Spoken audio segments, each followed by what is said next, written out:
Assalamualaikum warahmatullahi wabarakatuh. Apa kabar anak-anak ibu hari ini?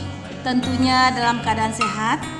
Nah, hari ini ibu akan coba melanjutkan kembali, yaitu tentang proses perkembangbiakan secara tak kawin pada hewan. Sebelumnya kita sudah pernah mempelajari tentang proses perkembangbiakan secara kawin dan tak kawin pada tumbuhan. Nah, hari ini kita akan melanjutkan kembali tentang proses perkembangbiakan secara tak kawin pada hewan. Adapun proses perkembangbiakan secara tak kawin atau vegetatif pada hewan terbagi kepada 4 macam. Yang pertama yaitu secara pembelahan secara biner. Di mana pembelahan secara biner itu adalah pembelahan secara dua bahagian yang sama, di mana satu membelah menjadi dua menjadi 4 dan seterusnya. Nah, ini biasanya sering terjadi pada hewan tingkat rendah atau pada bakteri. Nah, yang kedua adalah proses perkembangbiakan secara partenogenesis. Bukan buat partai ya nak.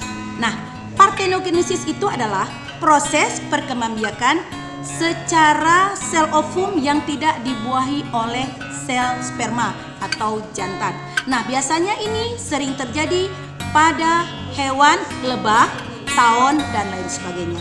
Yang ketiga adalah proses perkembangbiakan secara tak kawin, yaitu yang terjadi secara fragmentasi atau pemotongan bagian segmen-segmen tubuh yang menjadi individu baru.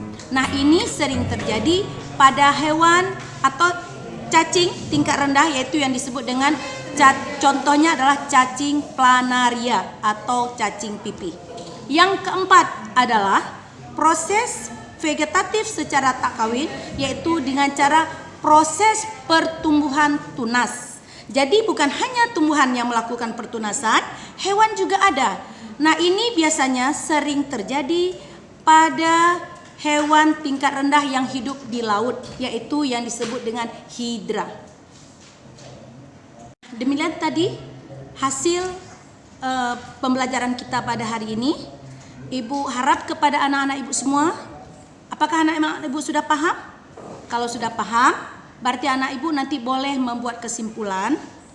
Dan untuk perjumpaan minggu depan, kita akan melanjutkan proses perkembangbiakan pada hewan secara generatif atau secara kawin. Demikianlah ibu akhiri dengan wabillahi taufiq wal hidayah. Assalamualaikum warahmatullahi wabarakatuh. Sampai jumpa.